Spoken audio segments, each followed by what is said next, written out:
Mga boss, basahin natin to. Sa mga komisyon, bakit sa budget kukunin ang pambayad sa PhilHealth? Ayaw nyo bang mapabilis?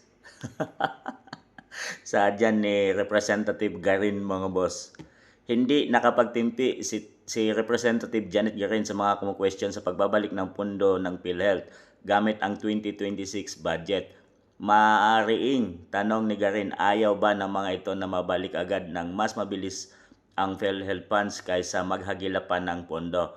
Hindi ko naman sila maintindihan. Hindi ba mas maganda na ang pera ay siguradong hawak na o tiyak na darating kaysa umaasa sa perang hahanapin pa? From Janet Garin.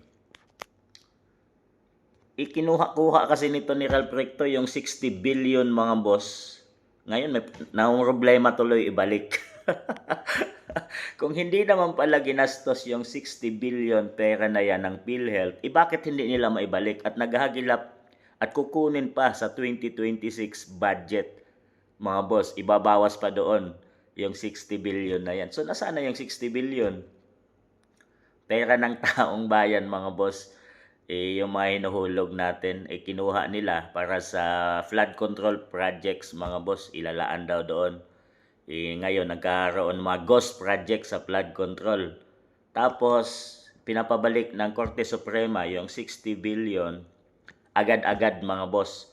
Ngayon, kung nandyan yung pera na yan, 60 billion, at hindi naman nagastos, hindi naman nagamit, bakit hindi maibalik at kailangan pang kukunin sa 2026 budget?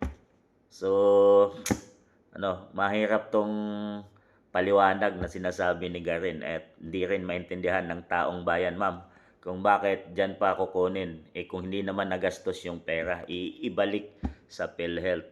So, malinaw yan, mga boss, na saan na ba yung pera? Kinuha-kuha nyo ngayon, ma'am, problema kayong maghagilap ng pondo para maibalik agad kasi kini-question na ng Korte Suprema. Ay, bakit nila ginalaw? Ibig sabihin, nagastos na yung perang 60 billion, mga boss. Ganun ba yan? At kailangan pa nila maghagilap ng pondo. At dito na lang sa 2026 budget kukunin. Ay, nako, ano na bang nangyari sa Pilipinas? Mga boss, palagay nyo.